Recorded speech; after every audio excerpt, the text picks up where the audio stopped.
자, 오늘 제목이 뭐라고 그랬죠? 구원은 무엇으로 받느냐. 14절부터 말씀인데, 야고보는 예수님의 동생이에요. 그리고 이 야고보는 예수님 돌아가시고 나서 초대교회 예루살렘 교회의 리더가 됐습니다. 그리고 최초의 순교자가 되었습니다. 오늘은 잠시 요한복음을요 건너뛰어서 구원에 대한 말씀을 드리려고 합니다. 우리 지난주에 구원의 확신에 대해서 장시간 논쟁을 했지 않습니까? 그래서 제가 정말 기독교인에게 구원은 아주 중요한 핵심 포인트인데, 이 교회 안에서 우리가 구원에 대한 주제를 모르고 지나간다. 모르는 건 아니지만 다루고 지나가지 못한다면, 그리고 그 구원에 대해서 어떤 이견을 보인다면 참 시급한 사건 아닌가. 그래서 거의 한 주 동안을 내내 이 구원, 믿음, 십자가를 가지고 붙들었습니다. 그래서 다는 아닙니다. 제가 부족하지만 그래도 여러분들하고 함께 나눴으면 좋겠습니다. 자, 오늘 말씀, 우리가 구원이라는 것을 좀 서둘러서 결론을 짓는다면, 구원이 인간의 의지로 되는 것이 아니기 때문에 누구라도 구원을 자신 있게 말할 수 없게 하셨다라는 거예요. 그 중에 가장 큰 이유는 바로 인간의 교만입니다. 죄는 교만에서 시작되죠. 아담에게 하나님이 지키라고 주신 선악과는요, 사실 어려운 게 아니었어요. 그런 어려운 과제, 힘든 과제를 준 게 아니었어요. 그리고 이 선악과는 그냥 오로지 그 에덴에 단 하나 있는 정말 귀한 그런 종류의 나무가 아니라, 그냥 하나님이 동산 중앙에 있는 나무를 무작위로 그냥 이렇게 정해 주신 거예요. 더구나 아담은요, 그 나무의 과실이 늘 먹고 싶어서 맨날 안달하고 그런 것도 아니에요. 성경은 아담이 그 과실을 따먹은 것은 바로 자신이 하나님이 되기 위해서 먹었다라고 분명히 얘기하고 있습니다. 그렇기 때문에 아담이 이 선악과를 범한 그것은 일종의 구테타였고, 일종의 인간의 교만의 시작이었어요.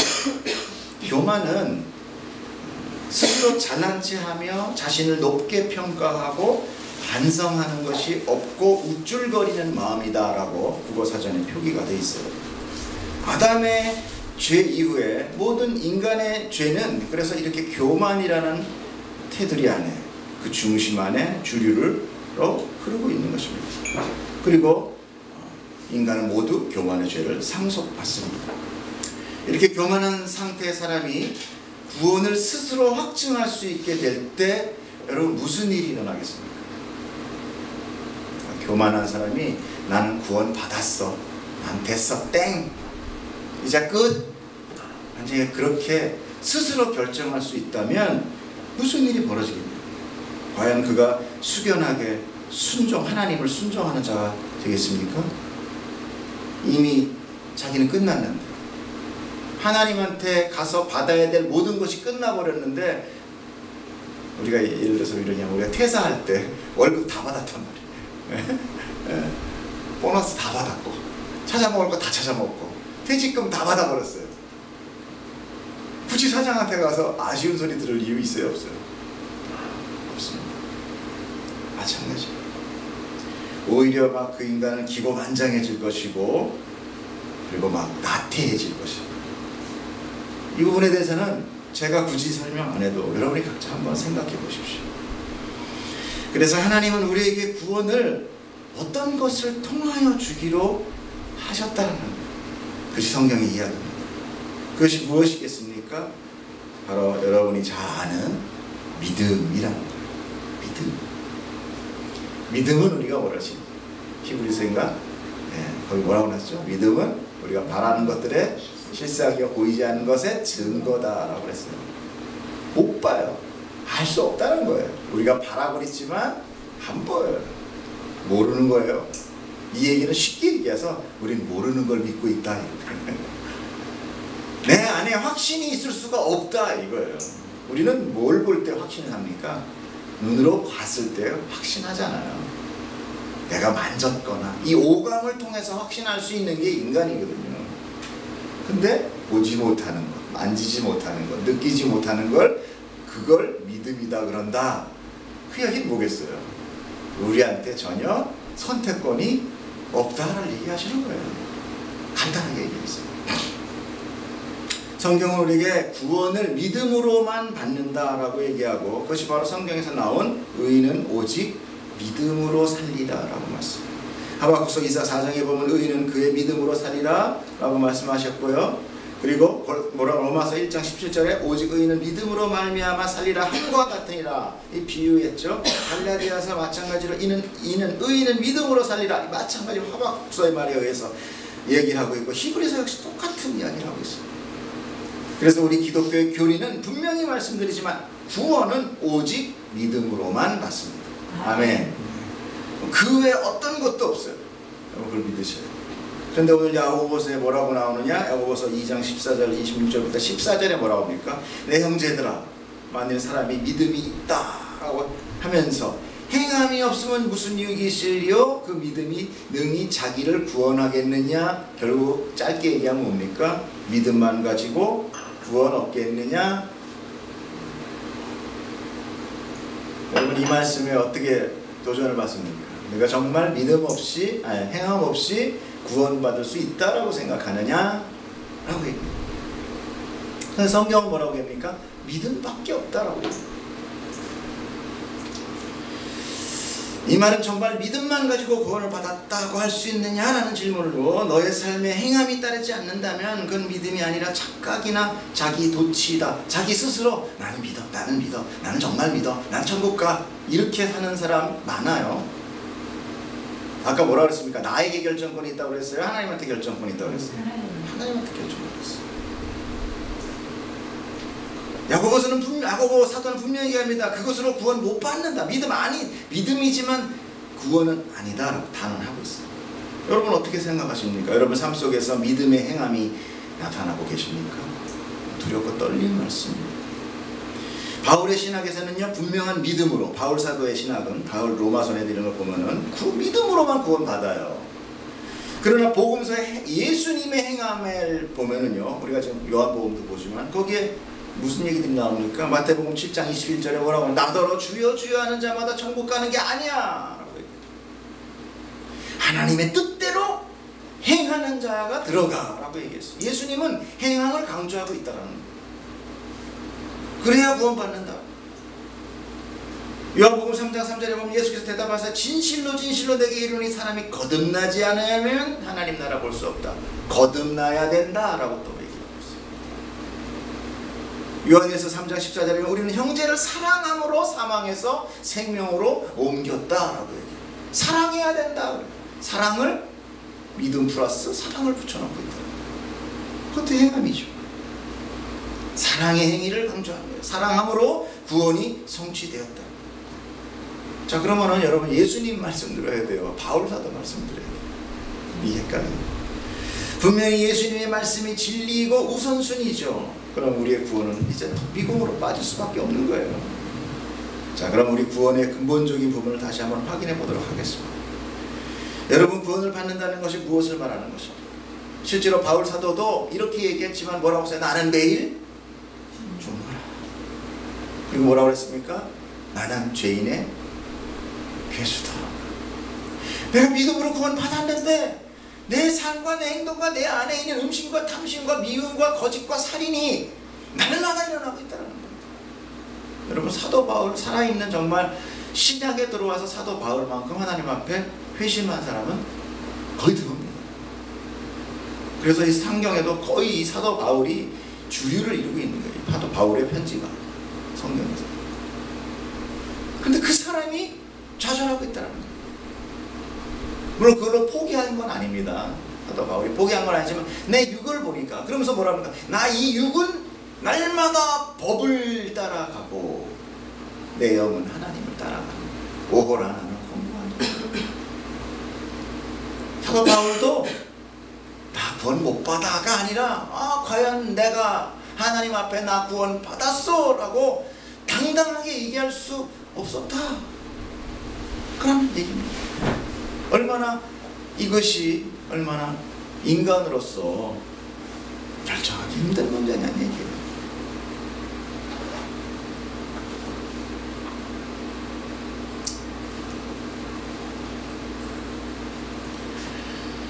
여러분 구원은 믿음으로 받는다고 그랬는데 믿음 과연 무엇을 믿느냐? 성경은 얘기합니다. 바로 십자가의 대속을 믿는다. 더 넓게 얘기하면 십자가의 사건 믿는 거다. 왜냐하면 예수님은 스스로 자신이 천국 가는 길이라고 하셨기 때문에 요한복음 14장 6절에 보면 예수께서 하시되 내가 곧 길이요 진리요 생명이니 나로 말미암지 않고 아버지께로 올 자가 없다. 그런데 예수님이 그 길 되기 위해서 하신 일이 무엇입니까? 십자가에 죽으신 거예요. 그죠? 그렇기 때문에 우리가 믿는 신앙과 그 신앙의 고백은 바로 예수 그리스도의 십자가를 내가 믿어서 그 사건이 내 사건 되는 것입니다. 아멘이십니까? 네. 그것은 제가 분명하게 말씀드리지만 단 하나밖에 없습니다. 예수 그리스도의 십자가가 내 사건 되지 않는 한 여러분 구원은 아니에요. 착각하면 안 돼요. 자꾸만 나를 세뇌시키지 마세요. 나는 믿어. 교회 다녀. 성경 봐. 그런 걸로 하지 말고 내가 그 십자가의 사건이 내 사건으로 왔느냐 안 왔느냐 이것만 보시면 성경 다 몰라도 괜찮아요. 상관없습니다. 조금 위험한 말이긴 하지만 여러분 주일 예배 한 번도 안 드려도 천국 가요. 그럼 내가 그 십자가의 사건이 내 사건이 되는 순간 여러분 예배자 안 할 수 없어요. 여러분 배고프면 밥 먹잖아요.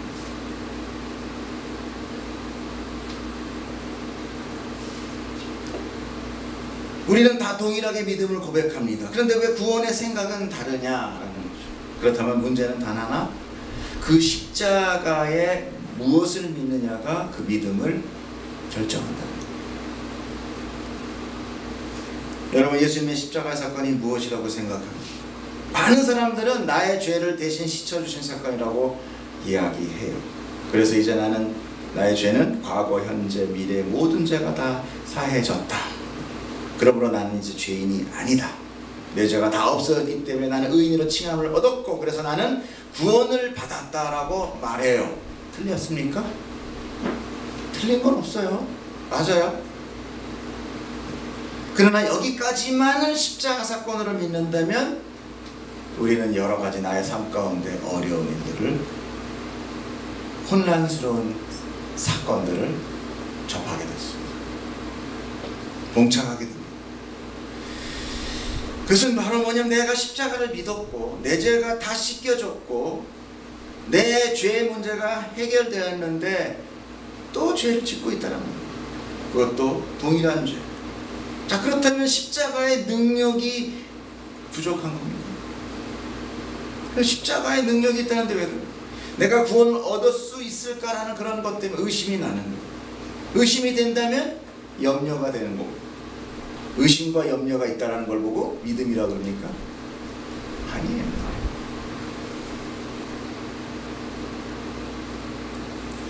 어떤 사람이 한 여자에게 프로포즈를 했다고 칩시다. 만일 한 자매가 그 형제에 대해서 잘 몰라, 불행하게도, 그러면 이 사건이 어떤 사건이에요? 정말 황당한 사건이죠. 남자가 형제가 자매한테 이렇게 딱 프로포즈를 하려고 그러는데 그 자매가 형제에 대해서 별로 관심이 없단 말이에요. 그럼 이 사건이 어떻게 돼? 황당한 사건이 될 수 있잖아요. 그런데 만약에 이 남자가 그 여자와의 교제가 잘 이어져서 깊은 사랑의 확신을 갖고 있다면 그 프로포즈는 어때요? 형제가 준비하는 프로포즈는 자신이 있고 의심 없고 그날을 지겠죠. 기쁘겠죠. 그 두려움은 기쁜 두려움이에요. 하지만 전자의 그 남자, 교제도 없고 그냥 자기 혼자 짝사랑하는 마음으로 프로포즈 하고 준비한다면 그 형제의 마음은 계속 이게 성공할까 실패할까 마음과 근심의 걱정이 있다. 그것은 뭐예요? 이 남자, 이 형제가 그 자매를 믿지 못하게 되는 거죠.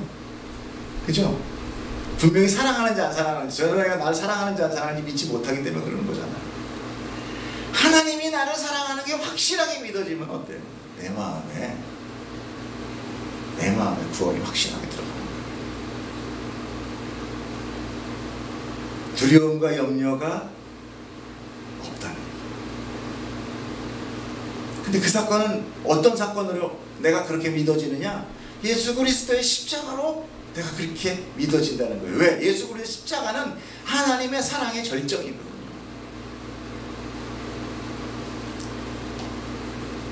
그런데 십자가를 믿고 또 그 십자가가 하나님의 진정한 능력이라고 고린도전서 1장 18절에 나오거든요. 십자가는 하나님의 능력이라고 하셨는데 내가 계속 죄 속에 그대로 변함없이 있는 죄를 나를 보면서 걱정과 근심과 두려움과 확신이 사라진다면 십자가의 능력이 없다는 거죠.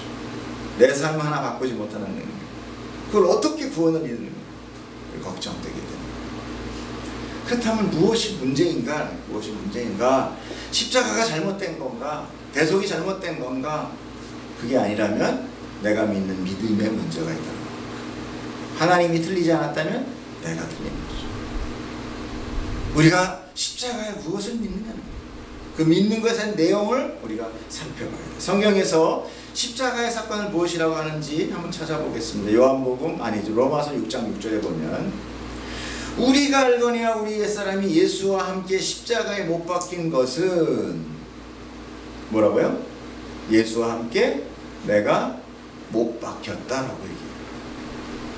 죄의 몸이 죽어서 이 죄에 쌓여있는 이 내 몸이 죽어서 다시는 우리가 즉 내가 죄로 인하여 그 죄가 나를 종으로 다스리지 못하게 하기 위함이다.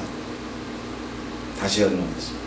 우리가 알거니와 우리의 옛사람이 나의 옛사람 믿기 전의 사람이 예수님과 함께 십자가에 못 박힌 것은 죄의 몸이 죽어서 다시는 우리가 죄에서 종노릇하지 아니하려 합니다. 내가 죽었다는 거예요. 근데 죄 씻음만 보면 어떻게 돼요? 나는 안 죽었다는 거죠. 내 죄만 씻었다는 거예요. 내 죄만. 사도 바울은 십자가 사건을 우리가 예수님과 함께 십자가에 못 박혀 죄의 몸이 이제 죽었다. 그 죄 짓는 몸이 죽었기 때문에 이제 더 이상 죄라는 놈이 이 몸, 그 몸을 주장하지 못한다. 십자가를 믿고 그 사건으로 죄 씻음을 받았음을 믿는다면 나도 그때 같이 죽었다라는 것도 믿어야 된다는 거예요. 이 두 개가 동시에 믿어지지 않으면 죄 씻김도 없어요. 안 믿는 거죠. 없는 게 안 믿는 거죠. 그런데 죄만 씻고 내 자아는 살아있으니까 계속 죄가 나를 휘둘리고 있는 거예요. 왜? 옛사람이 살아있으니까. 내가 지금 이렇게 살아있는데 내가 어떻게 내가 죽냐? 지금도 내 몸이 이렇게 보이는데 내가 어떻게 죽어? 난 살아있잖아 지금. 근데 내가 어떻게 죽어? 어떻게 믿어? 그렇다면 그걸 못 믿느냐면 여러분 죄도 사해진 거를 못 믿는 거예요. 아니 죄 산 건 믿는다면서 어떻게 자기 죽은 거는 또 왜 안 믿는데? 믿으면 다 믿는 거지. 반만 믿는 게 어딨어. 믿음이 아니죠. 내 죄가 씻겨졌다는 것은 내 죄의 몸이 죽어서 다시 죄가 나를 분명하죠. 다시 이 몸이 죄를 짓지 않는다는 게 아니라 다시 죄가 나를 부려먹지 않는다는 거예요. 나를 정죄하지 않는다는 거예요. 하나님 제발요, 제 죄 졌잖아요. 그러니까 쟤는 사망이에요. 내가 그 죄 다 사했어. 그 은혜와 그 믿음을 믿는다면 내 행위가 조금씩 달라질 수밖에 없다라는 거예요. 왜? 내가 뭘 생각할 때마다 우리는 무슨 생각을 해요? 아, 나는 죽었지, 나는 예수님이지. 그러면 예수님이 이 일을 어떻게 생각할까? 예수님은 이 일을 안 하실 거야. 아니, 하지 말자. 아, 이걸 갖고 싶은데 하나님은, 예수님은 지금 나는 예수님이지, 예수님은 지금 어떻게 생각할까? 아니야, 예수님은 이거 하시고 집중 안 하실 거야. 그래, 나는 죽었어. 그거 하지 말아야지. 아, 난 저놈 미워하고 싶어, 살인하고 싶어, 죽이고 싶어, 때리고 싶어, 정말 미워. 근데 아니야, 나는 죽었어. 예수님이 내 안에 뭐랄까? 용서한대, 사랑해래. 그래, 용서해야지, 사랑해야지. 이게 날마다 죽노라예요. 이게 무슨 얘기인지 아시겠죠? 이 사건이 뒤에서 따라오지 않으면 그것이 행함이에요. 행함이 없고 죄사했어. 난 살았어. 죄사했어. 다시 꼈대. 과거. 그러니까 믿음의 뻔뻔함이 아니라 구원의 뻔뻔함이 있어야 돼요. 이름에도 구원이가 구원했으니까 구원 받아야죠. 잡아야죠. 예수님 붙드는 뻔뻔함은 필요하지만 삶 가운데 뻔뻔함인 거예요. 그러니까 재수 없는 사람들이 지금 교회에 다글다글한 거예요. 제가 이런 얘기를 안 하다 보이지 앞으로 노력합니다. 언어 순화를 해야 되겠어요. 한만 없는 사람들이 있는 거예요. 왜 선행을 하는데도 왜 이렇게 마음에 안 들어, 저 사람? 자기가 드러나 안 죽은 거예요. 옛사람이 안 죽은 거예요. 자기의 높음과 자기의 잘남과 자기를 드러내고 싶은 행함만 있고 예수님이 드러나는 성품에 대해서는 전혀 관심이 없는, 정말로 내가 정죄받아야 되는 자리에서는 나 죄 씻김 받았어, 이런 웃지 못할 뻔뻔함이 그리스도인에게 있다는 건 그리스도인 아니냐, 안 죽었다라는 거죠.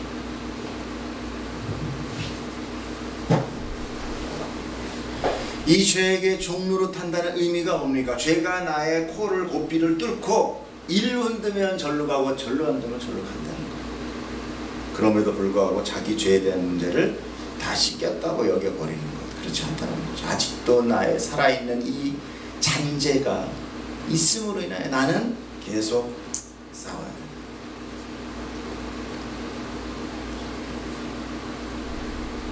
십자가는 내가 죽은 사건입니다. 내 자아가 죽는 거예요. 갈라디아서 5장 14절에 보면 그리스도 예수의 사람들은 육체와 함께 그 정욕과 탐심을 십자가에 못 박았다.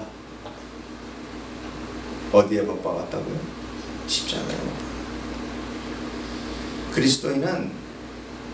그리스도인이 되는 것은 교회를 잘 나오거나 찬양을 잘하거나 말씀을 많이 암기하는 게 아니라 십자가에서 죽었느냐 살았느냐. 십자가에서 죽으려면 내가 예수님이 날 사랑한 것만큼 사랑해야 돼요. 저도 못 죽어요. 예수님은 나를 위해 죽었지만 나는 나를 위해서도 안 죽는다는 얘기예요. 그만큼 지독해요. 내가 구원을 받는데도 나를 위해서 안 죽어요. 희생 절대 안 해요. 남 말고 널 위해 죽어. 싫어. 내가 왜 죽어? 내가 왜 손해봐? 아, 예수야 죄사한 것만 쏙 빨아먹고 난 살아있을래. 이게 교리가 되어버렸단 말이에요. 누구나 물어보십시오. 여러분 대부분 죄 씻임 받았다는 얘기만 해요. 대부분. 그리고 과거의 현재와 미래의 죄 다 세봐. 나는 이제 천국 가. 누구 맘대로. 그런 구원의 확신은 없다라고 제가 얘기한 거예요. 날마다 우리 안에 이 죄의 껍데기가 나를 휘두니까 가끔 이렇게 흔들리는 거예요. 아, 진짜 내가 그런가? 나는 그런 두려움과 떨림 가운데 나의 삶에 대해서 자꾸 따져봐야 된다는 것에 제가 말씀드린 게, 이 목사도 하나님 심판대 가봐야 한다, 구원 확신할 수 있는 건 없다라는 얘기인 거지. 여러분, 내가 구원의 확신이 없는데 여러분들 어떻게 구원을 지금 전달하고 있겠어요? 생각을 해보세요. 아니, 수학 선생이 1+1은 2라는 거를 확실히 모르는데 어떻게 가르쳐요? 1+1은 아마 2일 거야? 가서 알아봐. 이런 거예요? 하나님. 그럼에도 불구하고 나를 돌아볼 때에 여러분들한테 거룩한 모습만 이렇게 강조해서 보이는 게 아니라 이 인간의 모습으로 봤을 때에 나의 죄의 껍데기와 잔재가 남아있음에도 불구하고 나를 돌아보면 이게 내가 정말 구원받은 몸인가? 예수님 정말 이 몸이 정말 주님 불쌍히 여겨 주세요 라고 엎드리는 자, 그게 잘못됐다라는 거냔 말이에요. 그게 없이 어떻게 크리스찬이냔 말이에요. 어떻게 영으로 사는 사람이냔 말이에요. 우린 육으로 사는 사람이 아니라고 그랬잖아. 아까 분명히 얘기했죠. 바라는 것, 보이는 것들이 아니잖아. 하나님이 주시는 그 태양은 언제 왔어요? 넷째 날 왔잖아요.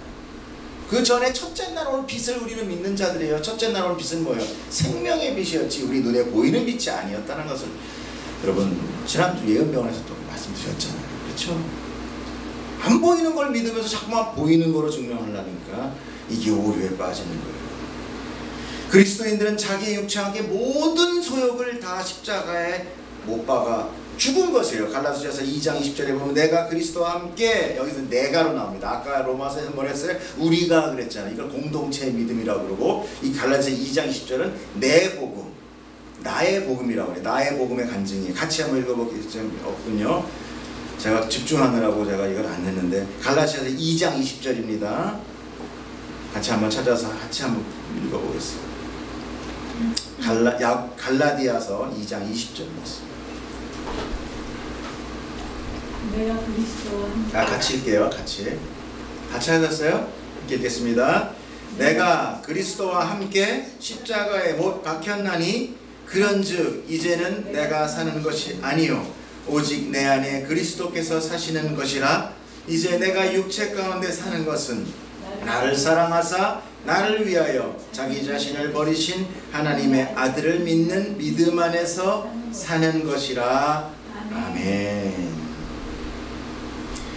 고린도후서 5장 15절에 보면요 이런 거 나와 있어요. 그가 모든 사람을 대신하여 죽으심은 살아있는 자들로 하여금 다시는 그들 자신을 위하여 살지 않고 오직 그들을 대신하여 죽었다가 다시 살아나신 이를 위하여 살게 하려 함이라. 분명히 이렇게 십자가는 네 죄만 사해졌다라는 얘기는 없고 너가 죽었다라는 얘기만 계속 반복하고 계세요. 근데 물론 그거를 사형리로 안 믿는 사람들한테 쉽게 얘기를 하려니까 너 죽었어 그러면 이게 잘 안 통하잖아요. 그러니까 CCC에서 그렇게 바꾼 거예요.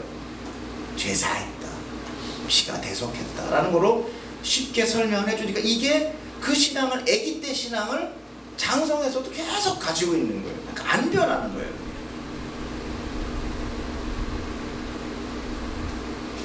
그래서 고린도후서 5장 17절에 보면 뭐라고 나와요? 그런즉 누구든지 그리스도 안에 있으면 새로운 피조물이라. 옛사람 죽었다니까. 이전 것은 지나갔으니 보라 새 것이 되어졌다. 말로는 새 것이 되었다 그래요. 아멘. 난 안 죽었어. 어떻게 새 것이 돼요? 내가 죽어야 새 것이 되죠. 그리고 예수의 생명 받았대. 내 생명 살아있는데 한 사람당 생명 몇 개예요? 한 사람당 생명 몇 개? 하나. 근데 한 사람의 생명 하나인데 내 생명 살아있으면 예수 생명 들어갈 수 있어 없어? 없잖아. 내게 죽어야 예수 생명으로 살아났지. 생생하게 살아서. 그러면 예수 생명 없으면 구원 받은 거야 안 받은 거야? 알았어. 그 다음에 알아서 결정지세요. 여러분 살아있으면 구원 없다니까요. 새파랗게 살아가지고 팍팍대는 사람들 구원 못 받은 거예요. 내가 이런 참 이 말을 못하는 거지 성도들한테. 왜? 실족할까봐.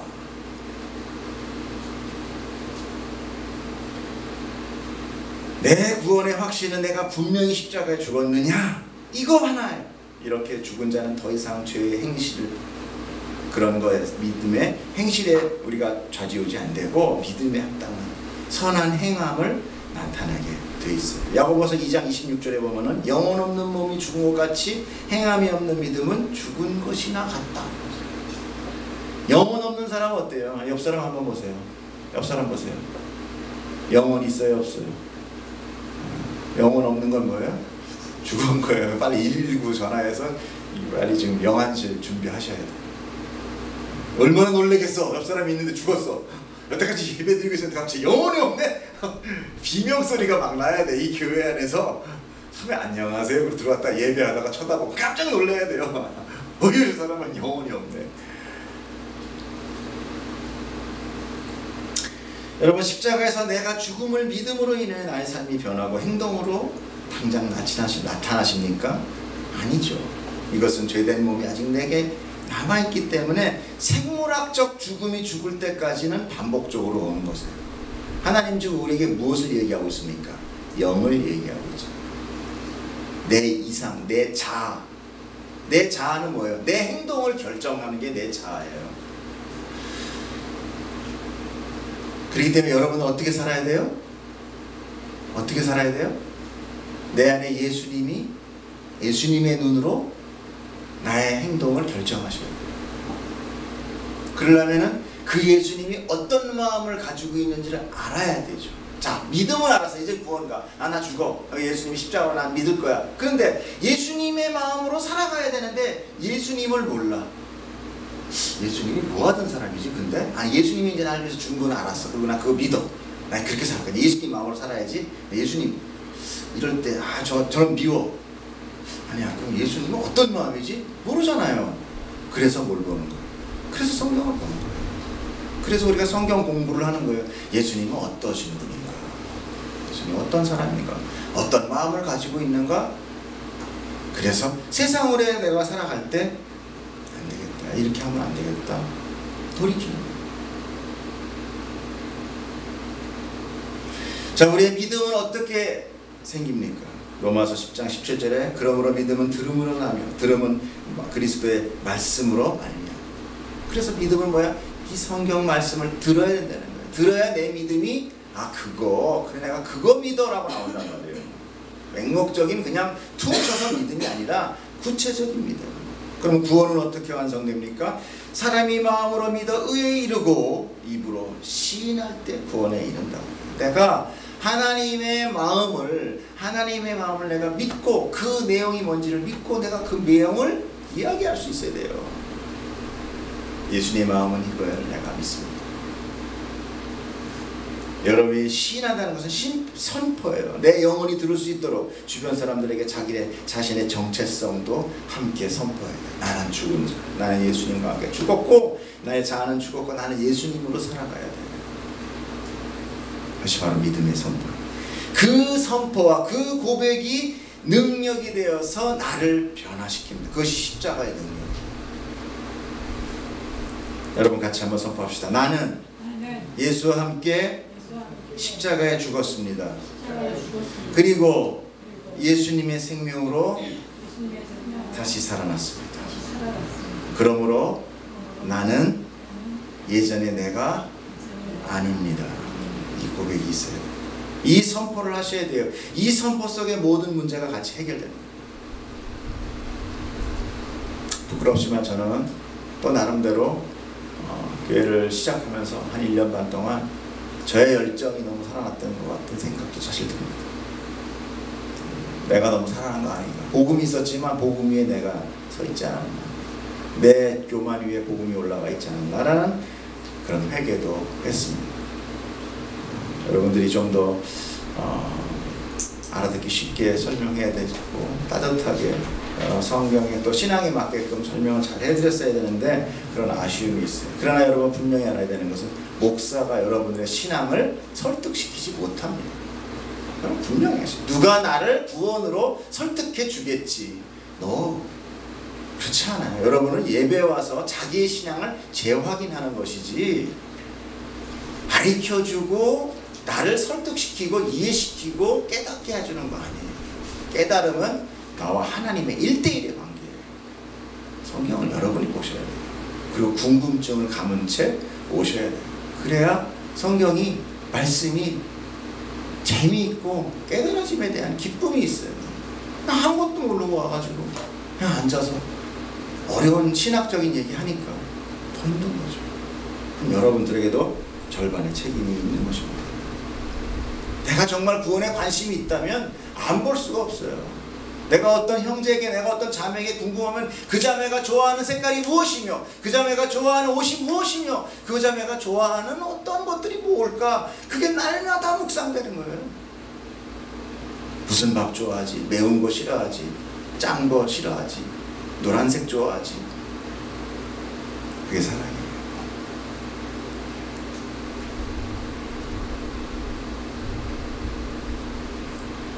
내가 예수를 믿고 내 안에서 행함으로 나타나는 그 향기는 무엇일까요? 요한복음 7장 38절을 보면 나를 믿는 자는, 여기 처음 나옵니다. 나를 믿는 자는 성경의 이름과 같이 내 배에서, 그 배에서 생수의 강이 나온다. 그리고 바로 그 다음 말씀에 생수의 강이 흘러나오면 믿음으로 받는 성령이다. 그러니까 내 안에서 뭐가 나타나요? 성령의 소욕이, 성령의 성품이 나타난다라는 거예요. 믿으면 성령의 9가지 열매의 성품들이 나한테서 스멀스멀 나타나기 시작한다. 그것이 뭡니까? 오직 성령의 열매는 사랑, 희락, 화평, 오래 참음, 자비, 양선, 충성, 온유, 절제. 이게 뭐예요? 예수님의 마음이죠. 예수님이 뭐로 사셨어요? 이 땅에서 종으로 사셨잖아요. 이게 종의 마음이에요. 여러분 이게 왕의 마음이 아닙니다. 종 마음 가운데 사랑과 희락과 화평과 오래 참음과 자비와 양선과 충성과 이런 게 다 종의 말. 예수님이 종으로 살 때 있었던 말이에요. 하나님의 사랑을 붙들고 이 땅에 와서 우리들에게 행한 모든 마음이 이 마음이에요.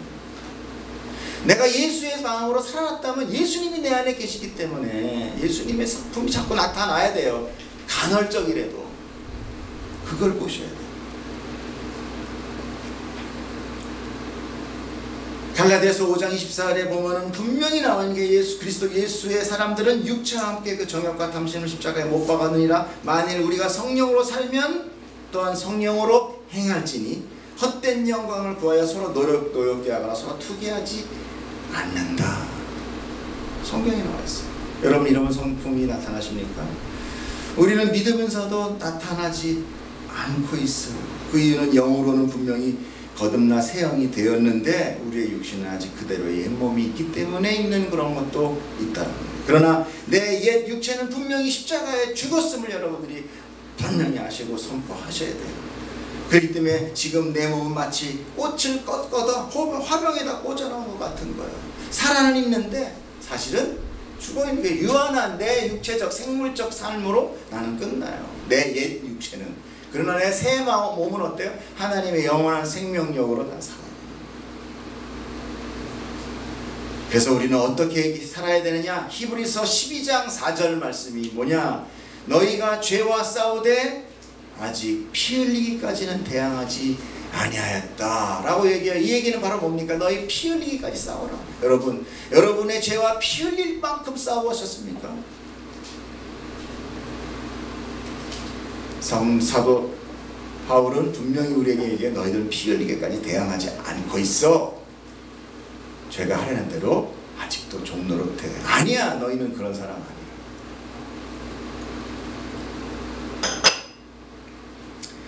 그래서 우리에게는 우리 육체가 날마다 깨닫게 하는 거가 뭡니까? 날마다 우리 육체를 죄인이라고 깨닫게 하는 게 뭐예요? 바로 율법이에요. 하나님은 저에게 말씀하셨습니다. 육체는 율법이다. 네가 입고 있는 그 옛 몸은 율법이다. 그래서 그것이 구약의 율법으로 내 몸을 다스려야 돼. 율법이 우리에게 구원을 가져다 주지 않습니다. 분명히 우리에게 유익이 되어주는 것이 있기 때문에 있는 것, 그것은 바로 우리 육체를 제어하는 하나님의 영이지, 이 육체의 어떤 율법적인 완성이 구원을 가져다 주지 않는 건 아니라, 자, 분명히 다시 한번, 율법으로 구원을 이루는 길이 있고 예수님을 믿어서 구원에 이르는 길이 두 개가 있어요. 분명히 있습니다. 길이 하나밖에 없다고 그랬죠. 근데 두 개예요. 왜? 하나님이 주셨단 말이에요. 근데 율법으로 지킬 수 있는 자가 없단 말이에요. 그러니까 하나밖에 없는 거예요. 율법을 지키다가 하나만 안 지켜도 다 안 지키거나 똑같거든요. 그러니까 죽기 전에 땡 살다가 마지막 죽기 전에 딱 하나 어겼어. 그러면 여태까지 지은 거 다 무효된다라는 거예요. 그러니까 그거로 할 수 있는 육체는 아무도 없다라는 거예요. 그럼에도 불구하고 디모데전서 1장 8절은 보면, 그러나 율법은 사람이 그것을 적법하게만 쓰면 선한 것임을 우리가 아노라 그래요. 신약에 나오는 겁니다. 디모데전서 1장 8절. 그래서 우리는 율법적으로 살아야 돼요. 그래서 우리의 벌은 아까운 그 10의 1조를 드려야 돼요. 그거로 구원받는 거 아니에요. 그 나의 떨어짐에 그 육체가 요하는 욕망을 잘라내셔야 돼요. 10분의 1을 정확하게 바치셔야 됩니다. 물질에 대한 걸 떼서 이웃에게 줘야 돼요. 주면서 나의 육체가 소욕이 자꾸 줄고 예수님의 소욕이 살아나는 거죠. 아, 나는 안 되는구나, 나는 이렇게 힘들구나, 뭘 하나 뗄래도 하면서 막 이거 출장비도 나눠야 돼. 어저께 사장이 나한테 빵 사 먹으라고 10,000원 줬는데 그럼 이것도 10분의 1 나눠야 돼? 그러면서 뭘 느껴요? 내 몸은 정말 더럽고 치사하구나. 하나님은 나를 위해 죽었는데 난 오늘도 이 10,000원을 10분의 1로 나눌 것인가 5분의 1로 나누구나? 이거 따지고 있구나라는 걸 깨달아야 된다는 거예요. 근데 그걸 안 하니까 전혀 모르는 거예요. 내가 무슨 죄인이? 내가 뭐 그 죄? 나 뭐 그래도 가서 바칠 거 바치고 살 만큼 살잖아. 매일 내가 이 아까운 시간 주일날 와서 여기 예배 앉아있잖아. 지겹고 따분하지만 앉아있잖아. 근데 뭐 착각하는 거야. 로마서 2장 3장 20절 보면 그러므로 율법의 행위로 그의 앞에 의롭다 하심을 얻은 육체가 없다 그래요. 그러나 율법으로는 죄를 깨달음이라. 율법으로는 죄를 깨달음. 내가 죄인이 아니면 구원을 안 붙들어요. 절대 안 붙들어요. 내가 죄인이 아닌데 왜 구원을 받습니까? 요한일서 1장 9절에 이렇게 만일 우리가 우리의 죄를 자백하면 그는 미쁘시고 의로우사 우리 죄를 사하시며 우리를 모든 불의에서 깨끗하게 하실 것이요. 뭐라 그래요? 내가 죄를 자백하면 조건이 있단 말이에요. 내 죄를 자백하면 하나님이 나를 구원하신다는 거예요. 그것이 뭐예요? 회개잖아요. 근데 내가 회개할 게 없어. 아이러니한 거 아니에요? 하나님은 분명히 나를 위해서 죽어주셨는데 그 죽은 대상은 뭐냐? 근데 제가 왜 죽었지? 아니 믿고 싶은데 아무리 생각해도 나는 죽을 만큼 죄는 없어. 왜 그러지? 뭐 때문에 그런 거지? 이런 거라는 거예요. 혼자 어떤 무슨 뭐라 그래 그거 혼자서 그냥 이렇게 업대해서 예수님 돌아가신 것밖에 아니에요. 과연 그 사람에게 예수님의 생명이 흘러갈 수 있겠냐 말이에요. 제가 조금 하나 실수한 것이 바로 여러분에게 율법을 철저하게 가르쳐주지 못한 거예요. 구원이라고 가르쳐준 것이 아니라 저는 여러분에게 기쁨과 그런 자유함을 누리게 하고 싶어서 율법은 아니다. 율법 절대 하지 마라. 11조 하지 마라. 우리 뭐 없다.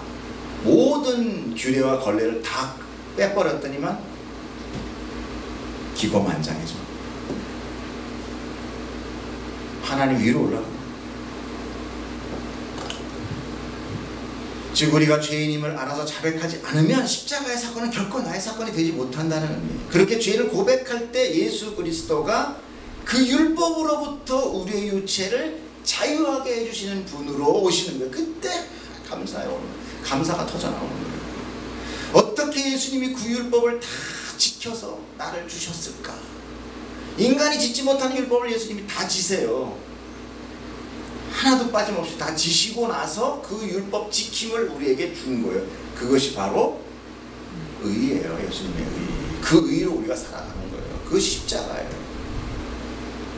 그리고 당신은 우리의 모든 저주를 홀딱 자기가 받아버리고 자기 저주로 죽어버린 거예요. 그래서 고린도후서 5장에는 이런 말이 나와요. 예수 그리스도가 나를 위하여 나의 죄의 저주를 가지고 죄사하고 십자가에 돌아가신 것은, 십자가에 못 박힌 것은 내가 그걸 믿는다는 것은 뭔 뜻이냐? 내가 세상을 향하여 못을 박은 거다. 그리고 세상이 나를 향하여 못을 박았다. 이 얘기 뭐예요? 세상과 내가 원수가 되어버렸다는 거예요. 그동안은 세상과 짝해 있던 내가 예수님의 죽음으로 인하여 내가 세상을 못 치고 세상이 나를 못을 친 거예요. 그래서 21절에 보면 하나님이 죄를 알지도 못하신 이를 우리를 대신하여 죄로 삼으신 것은 우리로 하여금 그 안에서 하나님의 의가 되게 하려 하심이라. 하나님의 의를 우리에게 주기 위해서. 19절 보세요. 곧 하나님께서 그리스도 안에 계시사 세상을 자기와 화목하게 하시며 그들의 죄를 그들에게 돌리지 아니하라고 화목케 하는 말씀을 우리에게 부탁하셨습니다.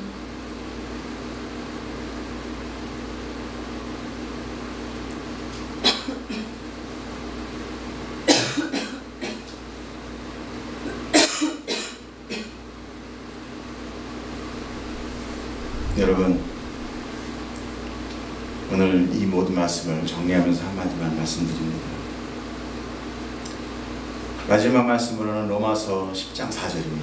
그리스도는 모든 믿는 자에게 의를 위하기 위하여 율법의 마침이 되셨느니라. 예수님이 율법을 행하여 주신 거지 율법이 우리에게 필요 없는 것이 아닙니다. 우리 율법이 꼭 필요합니다. 그러나 못 지켜요. 그래서 예수님이 우리를 대신하여 지켜주신 겁니다.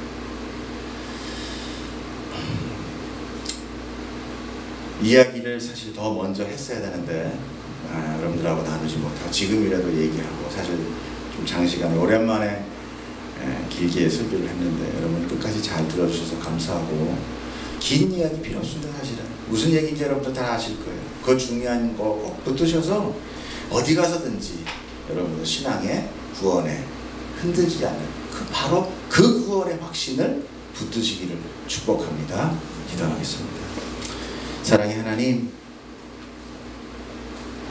하나님은 신실하시고 우리를 사랑하시기에 우리가 미워서 우리의 마음, 우리의 그 정죄감을 느끼게 하시기가 아니라 우리의 상태를 정말 알고 깨달아서 정말 내가 어떤 처절하고 정말 끔찍스러운 몸을 안고 있는지, 정말 내가 어떤 처절하고 끔찍한 생각을 하고 있는지 그 옛사람을 보라는 하나님의 정말 사랑의 인도하심을 우리가 보게 하여 주시옵소서.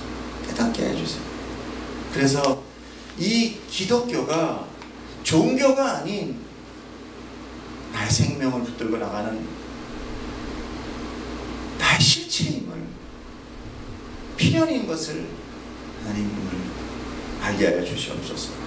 그 은혜가 우리에게 넘치게 하시고 이 말씀을 듣는 우리 그 사랑 가족이 다시는 그 어떤 것으로부터도 구원의 확신이 흔들리지 않도록 분명한 구원의 신앙의 선포가 있게 도와주시옵소서. 감사하며 예수님 이름으로 기도드렸습니다.